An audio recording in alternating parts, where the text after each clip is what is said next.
I'm Peggy Scott Laborde, and welcome to the Tennessee Williams in New Orleans Literary Festival. It is my great pleasure to introduce to you Eric Paulsen. Eric has been at WWL for quite many years, we should many say. Decades, Peggy. Many decades. Because you started this, you and your husband started this, and some other people started this festival. How many years ago now? That's right. In 1987 was the kickoff. Wow. So yeah. Yes, but thank you for remembering that. Absolutely, with the festival. But you, of course, have been one of the anchors on the morning news show, which is nationally lauded and have received many awards. But before that, you were with something called PM Magazine. Explain that. PM Magazine ran at 6:30 in markets all across America, depending on the time zone. But it was a nationally syndicated program with local co-hosts in each city. And we did a whole range of stories. You know, anything that piqued my interest, we did a story on. And many of those stories were aired nationally. The one I was most proud of was the interview with Tennessee Williams in 1981. We submitted that to the San Francisco office where PM Magazine was headquartered, and they thought it was too much for a national audience. And so they did not run the story nationally. We ran it locally in its full form. And one of the headlines from the story got picked up by the Associated Press and ironically wound up on the front page of the San Francisco Herald-Examiner and the New York Times. Well, there you go. And I'm so glad. And of course, the focus is he talks about his career and he talks about New Orleans. But the good news is that you saved those tapes.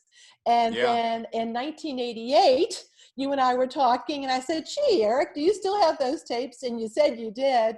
And so fortunately, what our viewers are about to see is a half-hour program focusing a little bit on the history of Tennessee Williams' affinity for New Orleans. And he really loved the place so much, also talking about his career. So now this takes place at a restaurant, doesn't it? Yes, it was on top of Marti's restaurant, and it was a beautiful, I believe it might have been January or February of '81, because his birthday was in March. Mm-hmm. It was before his birthday. But yeah, it was a beautiful day, and he was a delightful person to talk to. And I was very young and naive at the time, and I think that might have worked in my benefit.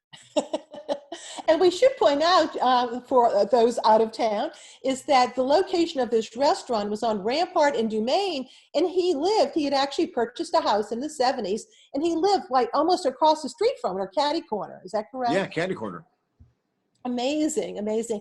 So one of the things that I enjoy is that he is shown with his glass of wine. So he was sipping all along, wasn't he? Yes, and that was the first interview I did with Tennessee. I did a second interview that never aired because he also had apparently a little too much wine before I got to his house. And by the time we were setting up for the interview at Le Petit Theater, he was fairly inebriated. It was an interesting story, but it really wasn't good for television. Got it. Well, we are now going to show you WYES-TV's A Conversation with Tennessee Williams in New Orleans, and it's about a half an hour, and we'll be right back and talk about Eric's experience interviewing Tennessee Williams. Enjoy. Well, I had been a rather proper sort of person, you know, in my private life until I entered the decadent world of New Orleans.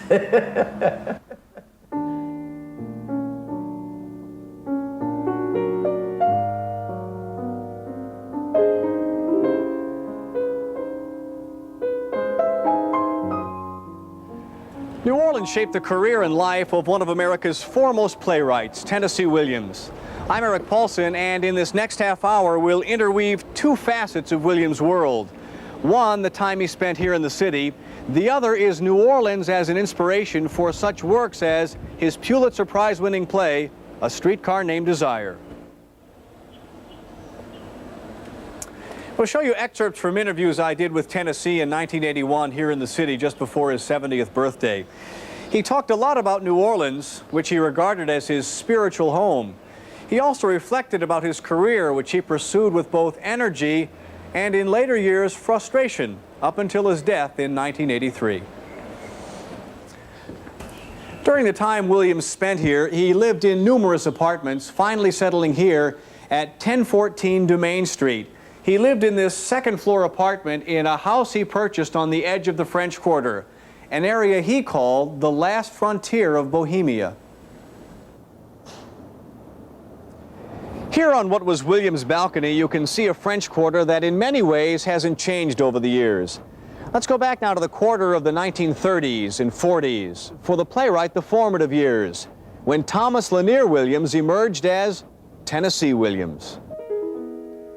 When asked what first sent him to New Orleans, he replied, 2 words, St. Louis, a city he loathed, compounded by a combination of several factors. 1, a job for which he was unsuited. 2, a father he considered unsympathetic and demanding. And 3, the mental problems and subsequent lobotomy of his sister Rose. In 1938, Williams had hoped to find work with the New Orleans Federal Writers Project, which produced literary ventures designed to provide relief for authors adversely affected by the Depression. Unfortunately, the job never materialized. The atmosphere of the French Quarter in the late 1930s was laid back, much of it slum-like, but nevertheless still picturesque. Williams enjoyed wandering around the quarter, looking at the courtyards and balconies. He found St. Louis oppressive and found New Orleans charming, relaxed. It was 1930s. New Orleans was, the French Quarter was a very bohemian, inexpensive place in which to live. A lot of artists lived there, a lot of writers lived there. The WPA was functioning, and it must have been a very exciting place in which to live. My interview with Williams took place on the second floor of what was then Marti's restaurant on North Rampart Street, just a few yards away from the playwright's house on Dumaine. He reminisced about those early days. It's sort of like a migratory bird, I guess, going to a more congenial climate. I just felt I would like it down there. Gore Vidal called him the fabulous bird, and he often used a lot of bird images, parrots and other birds, and just talks about the bird that doesn't land, that has no legs and flies around until it dies. Once he left St. Louis, he seemed to have been like a bird without a real home. He said the further south he went, he found the more congenial life for us. That's why he liked New Orleans, which he called his spiritual home. That's why he liked Key West. That's why he liked Cuba. But he also seemed not to want to stay very long, anywhere. But wherever he was, he worked. Yeah, when I first came down here, I only went out once a week. That was on Saturday nights. And then I only went out and had one drink. Where did you live at that time? I was living then in various rooming houses. A rented room, you know. I had no money. I'd have to hawk everything. I remember one time I hawked a borrowed typewriter, hawked my fraternity pin. Almost everything was in hawk except a pair of riding boots and jodhpurs that survived from a course, thank you, a course in equitation that I took. People criticized me for saying equitation, but that happened to be the name of the course. It was called equitation, not horseback riding. They called it equitation. Well, I had those boots and those jodhpurs and a flannel shirt. That's all I had. One of his earliest residences was at 722 Toulouse Street, today part of the historic New Orleans collection. Paying rent of $10 a month, he lived in an attic apartment which no longer exists since restoration brought the building back to its original early 19th century design. But the stairway is still there, and the apartment remains intact through Williams' words. It was from that Toulouse Street address that Williams first sent out scripts bearing the name Tennessee. It provided inspiration for several of his works. There is a short story called Angel in the Alcove, which is about his grandmother, the ghost of his grandmother visiting him in that apartment. Most importantly, it provided the inspiration for the 1977 play Vieux Carré, which is set there. He identifies the stage set as 722 Toulouse. Describes the house in considerable detail. While he was there, his landlady opened a restaurant called the Eat Shop. It didn't last very long. She was a very irritable sort of lady, but he printed up little cards that read meals in the quarter for a quarter and went around and distributed them and then came back and served as cashier. Other occasions, he was a waiter in the quarter at a couple of restaurants. Also, that's the place in which the landlady poured the water through the floor on the party going on below. The photographer who lived below was having a party, and they all wound up in night court, and Tennessee had to testify. So it was a very exciting times there. By 1945, Williams had finally achieved success. The Glass Menagerie starring actress Laurette Taylor was a big hit on Broadway. He stayed uptown at the Pontchartrain Hotel on subsequent visits to New Orleans. In 1946, Williams moved to 710 Orleans Street, only a half a block from the rear of the St. Louis Cathedral. He was particularly fond of the view from his second-floor balcony apartment. In his memoirs, he recalls seeing that great stone statue of Christ, his arms outstretched as if to invite the suffering world to come to him. At this time in his life, he spoke to a friend of his loneliness, which was soon alleviated by one of many homosexual relationships. Well, I had been a rather proper sort of person, you know, in my private life until I entered the decadent world of New Orleans. Then I discovered a certain flexibility in my sexual nature, shall I say. In the quarter, you discovered that. Yeah, I did indeed. It happened on New Year's Eve, I remember, yeah. When we talked about homosexuality, has that had a great deal of influence on the way you write, on the way you think, of course, on the way you live?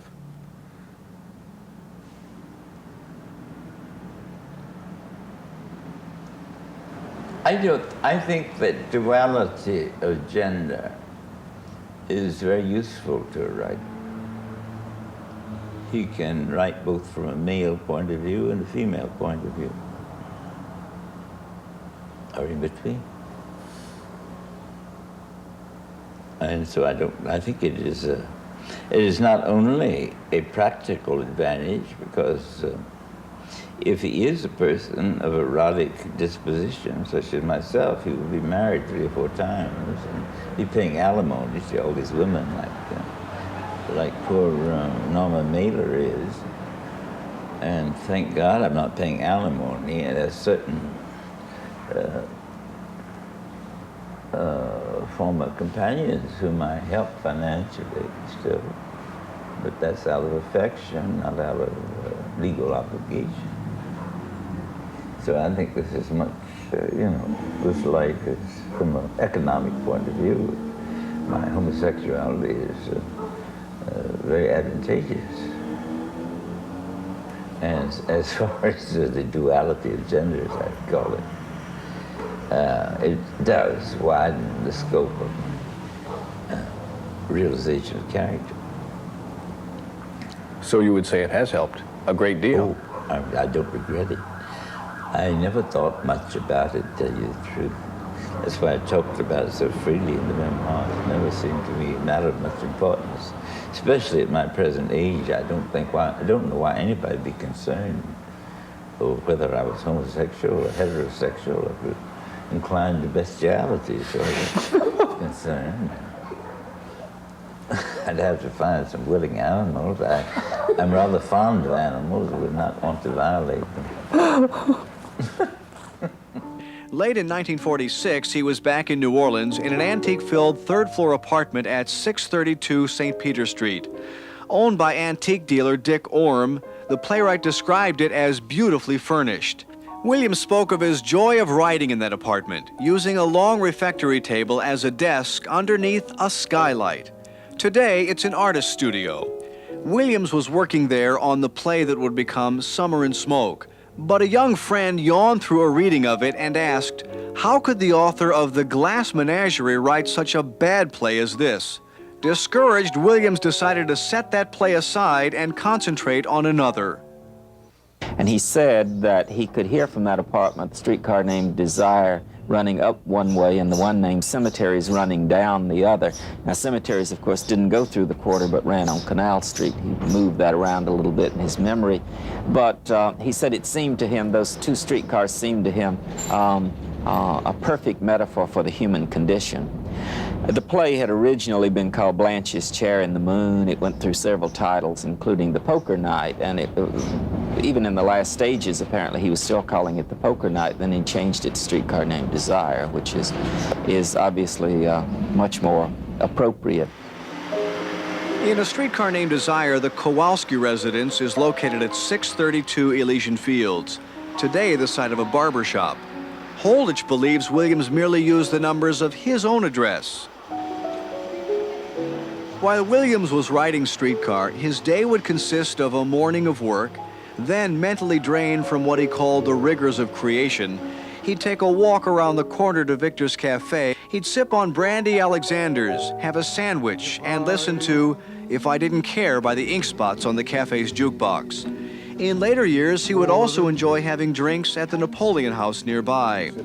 While some of the memories of writing Streetcar were sweet, Williams had his doubts about how the play, directed by Elia Kazan, would be received. I'm always disappointed I don't get the full value of what that I think the work should merits, the subject merits.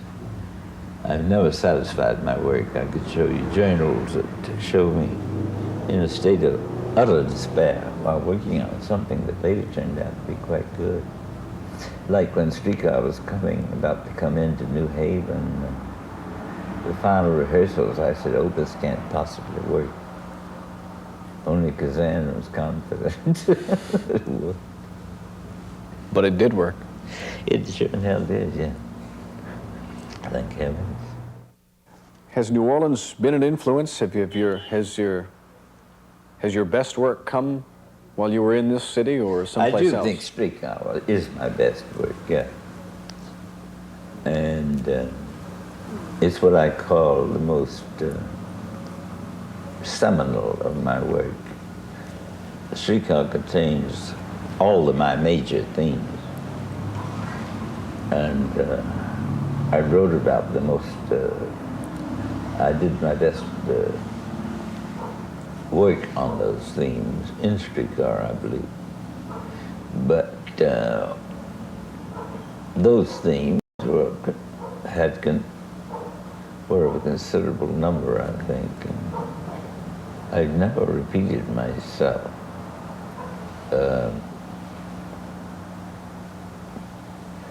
More than other writers do, I don't think, perhaps. But a writer's opinion of his own work is not too trustworthy, you know. He's naturally inclined to think well of it.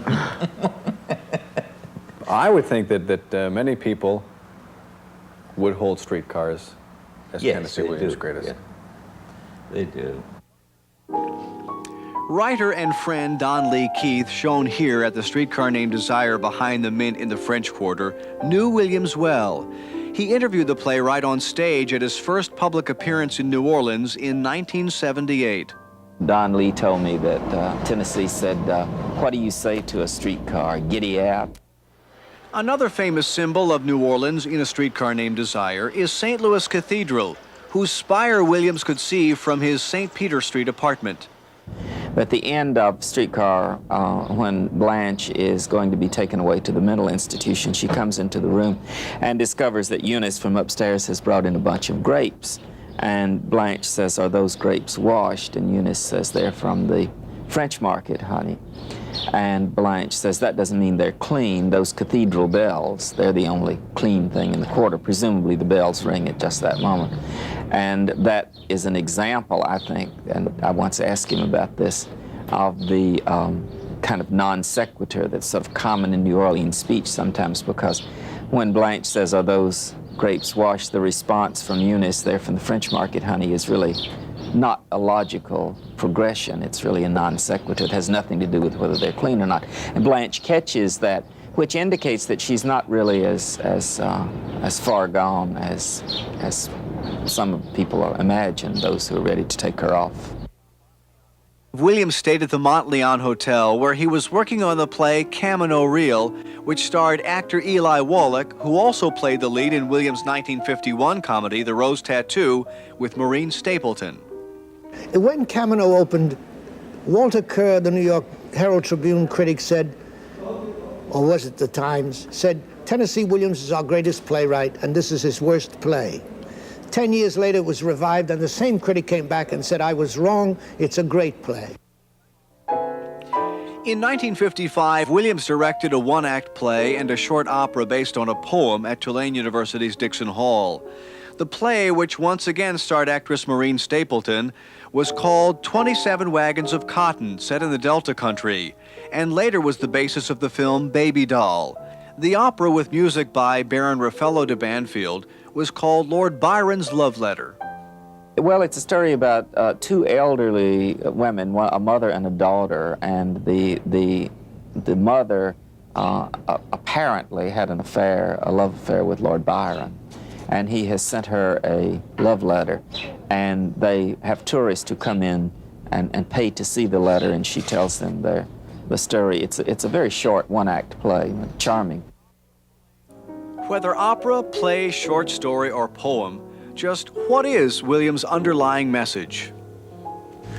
He does somehow capture the decency and the bravery of that weak and wounded people exhibit in surviving with some dignity.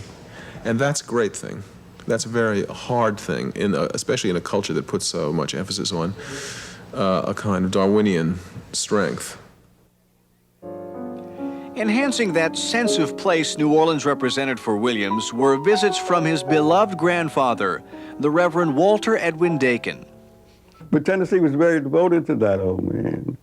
The man was deaf, and he was in his early 90s. And we went to Brennan's. Brennan was on Bourbon Street in the French Quarter. And being with Tennessee Williams and his grandfather, you already noticed you didn't cause any noise at all, you know. But the old man couldn't hear, and Tennessee had to yell at him, "Grandfather, what will you have?" And the grandfather called it Tennessee Tom, which is his right name. You know, his name was Tommy. Grandfather said, "I think I'm gonna have the fried oysters." And then everybody was looking at the three of us at this table. Williams once observed, "If I can be said to have a home, it is New Orleans, where I have lived off and on since 1938, and which has provided me with more material than any other part of the country." It also provided Williams with several close friends, including English professor and writer Oliver Evans. Sadly, there's no photo available of Evans, who was the author of a book about the city and wrote a book of poetry. Tennessee was great fun, though. In those days, he had a little diamond ring. I think he later lost it. And when he would stretch out his hands and say, "My diamonds are brilliant tonight," you would always know that was going to be great fun, you know. Among his friends were artist Fritz Bultmann and his sister, arts patroness Muriel Bultmann Francis. Williams visited the Bultmann family often at their uptown home on Louisiana Avenue. The stage setting for Williams' play Suddenly Last Summer bears a remarkable resemblance to the home's solarium or garden room. His New Orleans friendships held sweet memories for Williams, but a formal compilation of his entire life and career proved a bit sour. In 1975, Williams worked on his memoirs here at his Dumaine Street home. They seem a bit scattered, but often fascinating, and at times a murky stream of consciousness, which he admits was caused by his dissatisfaction over the financial arrangements for the book's publication. I was infuriated, naturally. And I didn't, I decided I would just work on a play. And I did work on a play until I was exhausted every night. And then I would say, oh God, I haven't done a thing on my fucking memoir. And I would go to the typewriter and just force myself to write. And so, of course, it's not good writing. It's... Well, in the memoirs, do we get an accurate description of Tennessee Williams? Well, I was not in any condition at that hour of the morning to be, give you anything else. If I wanted to. Anyway, the memoirs are a unique piece of self-revelation, I think. I don't think there's anything else like it. I was very angry, and so I just didn't try to make it any better than it is. Let me ask you this. When you talk about, was it hard to spill your guts, so to speak? Not at all. I've been doing it all my life. I mean, but before it was in a play, you could have a character. Well, the character does it for you, that's all. The character is always a side of yourself anyway. Whether it be Stanley Kowalski or Blanche Dubois, Alma Wine. It's somebody inside you then. Boston, Alexander Delac. It's always somebody inside you who can create a person out of your own great storehouse of genes from no matter how remote an ancestor. During the 1960s, a personally difficult time of his life, which, in his humorous fashion, he referred to as his stoned age, he would come to New Orleans for brief stays at such posh hotels as the Maison de Ville. He liked room number 9, which opened onto the courtyard. Ironically, the Maison de Ville is almost directly across from the 722 Toulouse Street address of his less affluent days. He enjoyed the courtyard with its semi-tropical setting. A portion of former talk show host Dick Cavett's interview took place here in 1974. Even though Williams bought the house on Dumaine Street in the late 1960s, he didn't live there until 1972, also maintaining his longtime residence in Key West, Florida. Once he moved into the Dumaine Street balcony apartment, he began filling it with furnishings he brought out of storage from New York. They included his 4-poster brass bed and a bust of Lord Byron whose head, he said, contained a storage compartment for valuables. He also brought old photos of his mother Edwina, sister Rose, brother Dakin, and other family members. As much as Williams traveled throughout his life, he did maintain a consistent regimen. His day began early with lots of black coffee. He'd write for 5 or 6 hours, then have lunch and a swim. He built this pool in the back of his Dumaine Street residence, but would also swim at the nearby New Orleans Athletic Club. When it had parties, he would invite me. I came to 2 of the parties they had here. And the last one I came to, it was very cold. And after the caterers did all the preparing and all, he said, let's walk downstairs. And he put on his short and a mink coat. And we'd come down the stairwell and walk out in the courtyard. He'd throw the mink coat on the bricks and jump in the pool and jump out. Even though Williams' later work never received the acclaim of his earlier achievements, he continued to write, and he remained steadfast in his feelings about who he regarded was the most formidable opposition to his career, theater critics. But my work, I know that I could not do another menagerie, nor another Streetcar, or a cat, and I don't think I should be asked to. They should, I can still function as a playwright, and I can still give them innovative,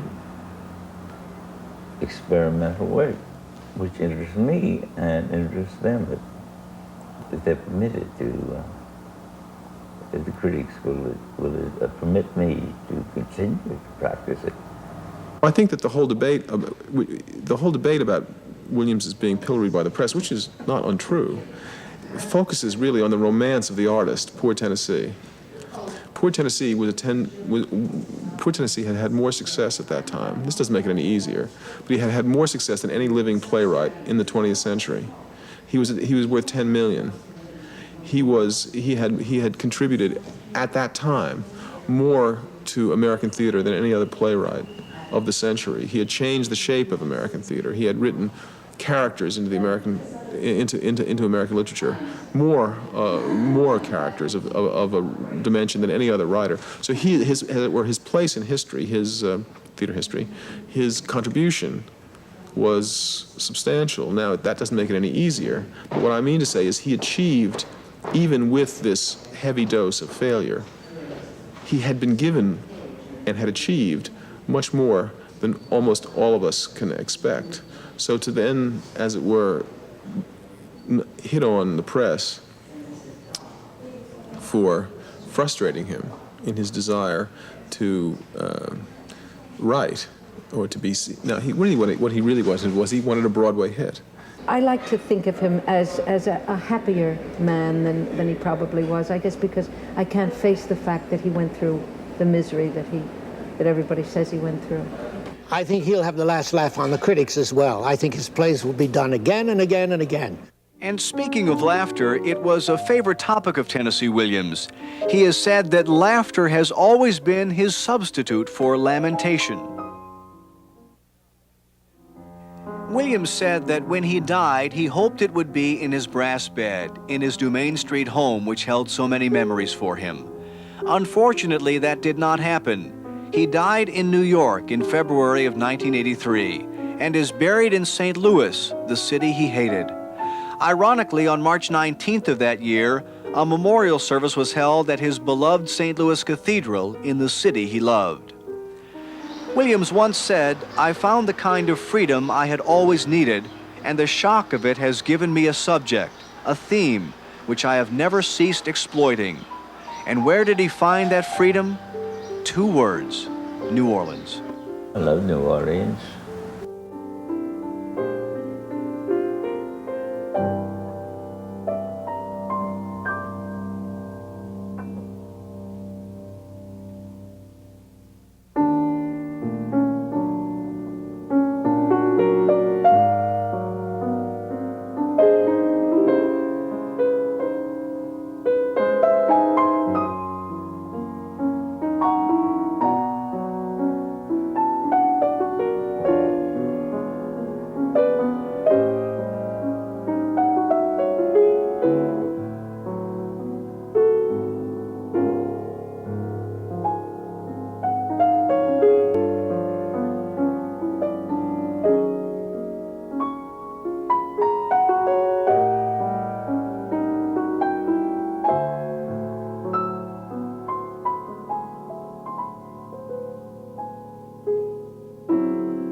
We hope that you enjoyed a conversation with Tennessee Williams in New Orleans, and having that conversation was Eric Paulsen. Eric, tell us about some of your memories of those times.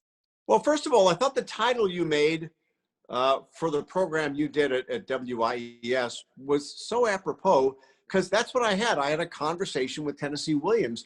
We sat down.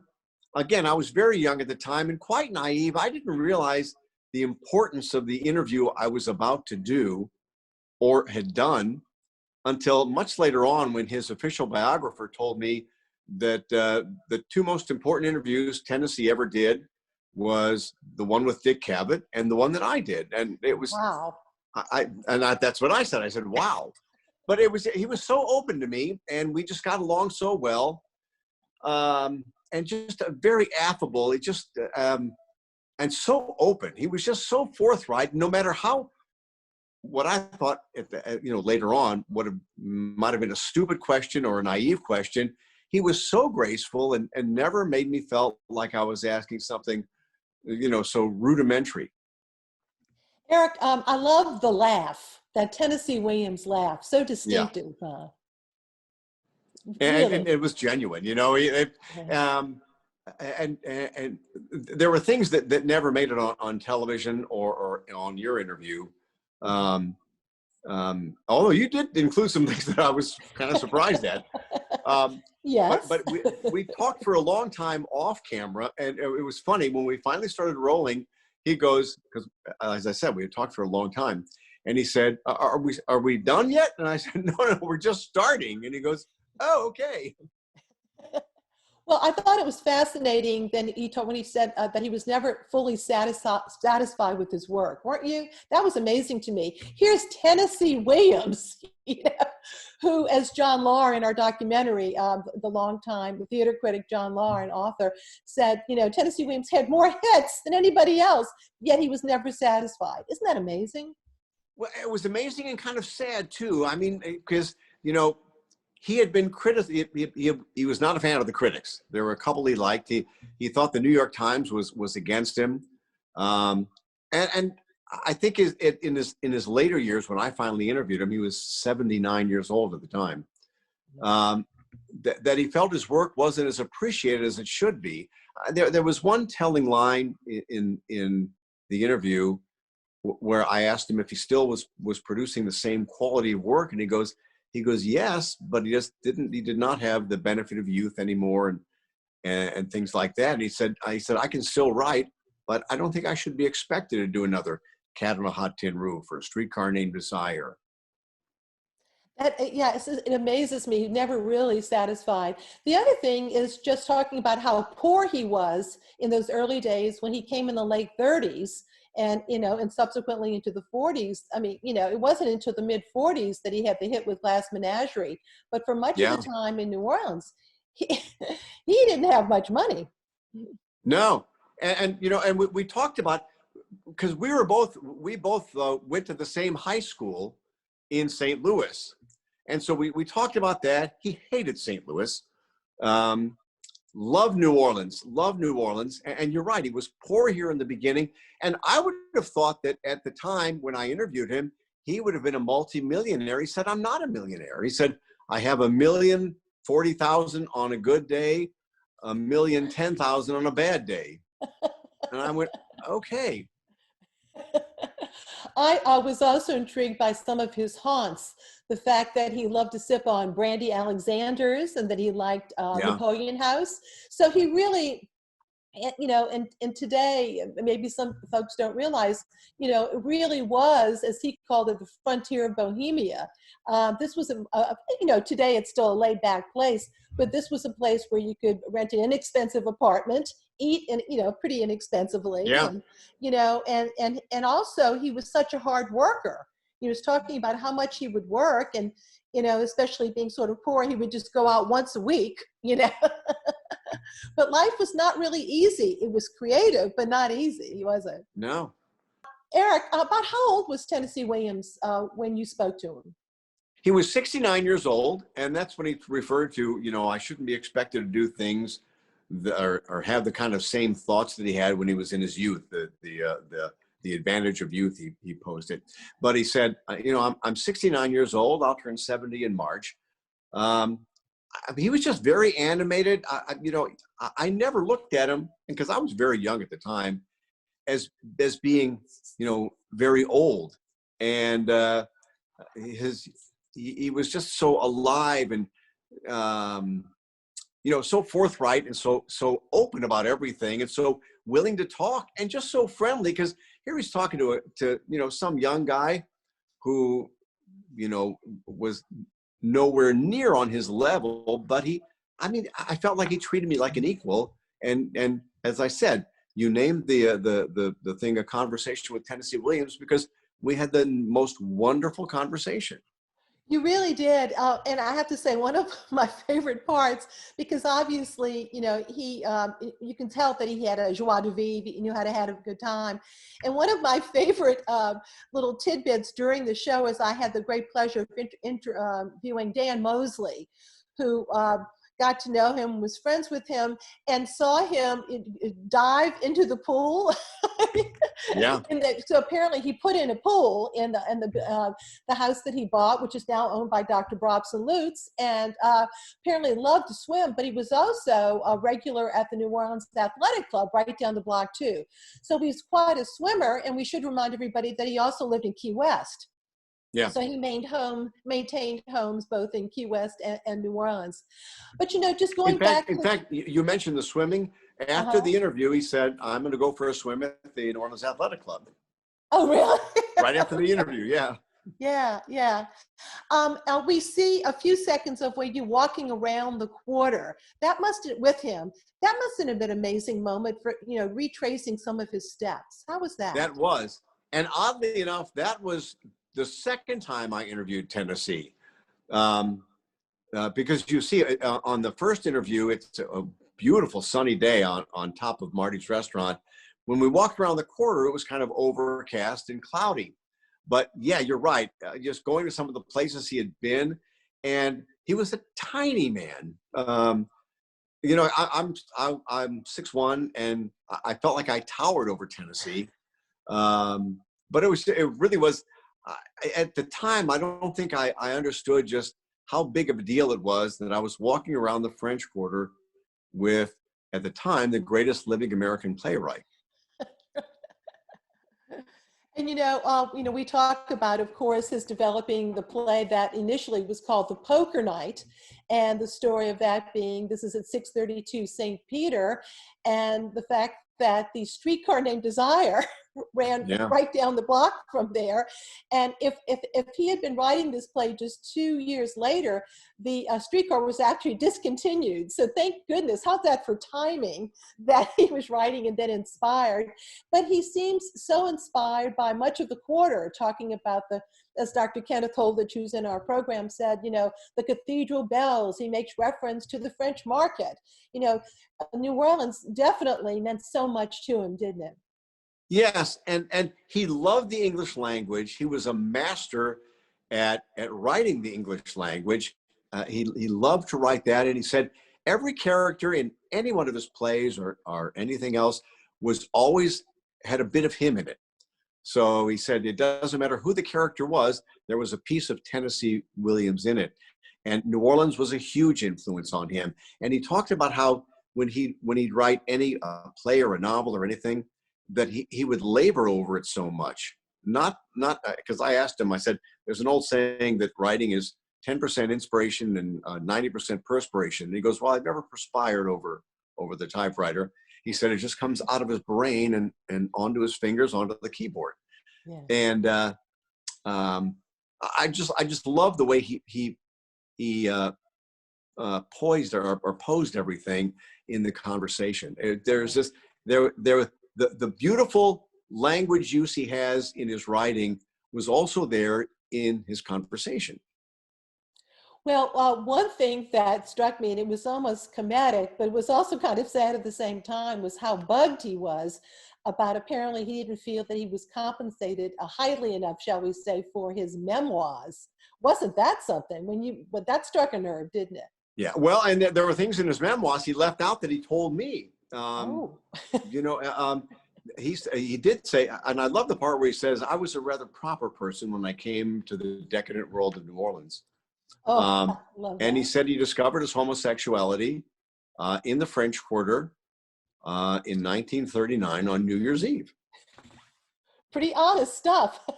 Yeah, and I asked him, because in his memoirs, he wrote a lot about homosexuality, and I was curious about it and how it influenced his work. Obviously, it influenced his life a great deal. But he said the duality of gender, as he called it, gave him the ability to write from a female side or a male side, or as he said, in between. Well, what a great example between Blanche, you know, and Stanley, and Stella. I mean, all three of those characters are so different, aren't they? Yeah. And Yeah. and I asked him, how long does it take to write a play or a novel? And he said, sometimes as little as 6 months, other times it took a long time. And he said he would do draft after draft after draft to get it to where he thought he liked it. I don't think he was ever satisfied with what he put out. And I think it was just so important to him that his words came out of the actors' mouths, and he was very in tune to who was playing what role when a play hit Broadway or wherever. Yeah, he clearly had some favorites with Maureen Stapleton, who played in quite a few of his plays. I think that there were certainly people that he was comfortable with. It was years later, I guess around the 90s, that I found out that there were alternate endings to Tennessee Williams' plays, and a lot of his papers were at the University of Texas at Austin. Yeah. And actually, there was one ending, get this, where Stanley runs away with Blanche. Okay, like how could that have happened? But there are 3 or 4 alternate endings as well. So he kept on writing, and then finally decided on one in particular. Eric, any other thoughts come to mind? This has been so wonderful. This was in the early 80s, and you remember this crystal clear, don't you? Yeah. There are so many things that I do remember. I do remember walking up to his apartment on Dumaine and knocking on the door and walking into his living room. And I in the story we did back in, was it 88 we did that? Yes, 88. 88. Right. He talked about I think you talked about a statue in there, but he had that, and he there was a place where he hid stuff under it. I can't remember. Yeah, the Lord Byron statue. Yes, the Lord Byron uh-huh. statue. Right. But right. it was just kind of amazing that I was at his apartment and sitting on stage with him at La Petite, or the interview at Marti's. Marti's was really the most wonderful time. It just couldn't have been more perfect. It's wonderful and I know you've interviewed thousands of people in your life, when something clicks like that, But thank you so much for sharing your time, and I'm so glad you saved those tapes. So am I, because they almost went off into oblivion. So I'm glad I did. And but by the way, the whole interview, you were talking about the UT in Austin.